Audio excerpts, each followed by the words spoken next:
ഇതണക്കെ കാഴ്ചകളൊക്കെ നമ്മള് ഈ ഒരു ഡ്രൈവറായിട്ട് ജോലി ചെയ്താൽ മാത്രമേ നമുക്ക് അതുകൊണ്ട് തന്നെയാണ് അതെ ഈ ജോലി തന്നെ തിരഞ്ഞെടുത്തത്. അതെ, നമ്മൾ ഈ കേരളത്തിൽ നിന്നിരുന്നെങ്കിൽ ഈ ഒരു കാഴ്ചകളൊക്കെ കാണാൻ പറ്റത്തില്ല. ദൈവം നമുക്ക് കണ്ണ് തന്ന എന്തിനാണെന്നറിയാം?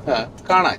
മനുഷ്യനെ സൃഷ്ടിക്കുമ്പോൾ മനുഷ്യന് കണ്ണ് കൊടുത്തത് കാഴ്ചകൾ കാണാൻ, അതെ, ചെവി കൊടുത്തത് കേൾവികൾ കേൾക്കാൻ, അതെ, വാ തന്നത് സംസാരിക്കാൻ.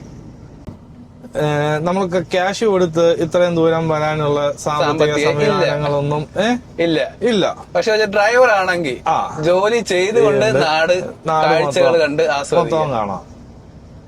ഒരിക്കലും കേരളത്തിൽ നിന്ന് ജോലി ചെയ്താലോ അല്ലെങ്കിൽ ഗൾഫിലൊക്കെ പോയി നിന്ന ഇന്ത്യയുടെ പല സൗന്ദര്യങ്ങൾ.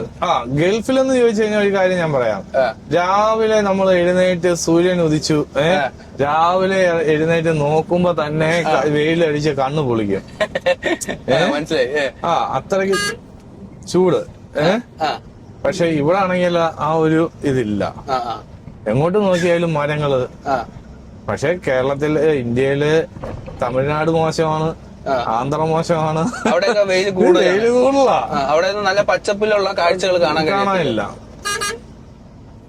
അതുകൊണ്ടാണ് നമ്മൾ സ്ഥിരം ഈ ലൈൻ ഓടാന്ന് വിചാരിച്ചത്. കാരണം ഒരു ദിവസം കൊണ്ട് ആന്ധ്ര ഓടിക്കഴിഞ്ഞു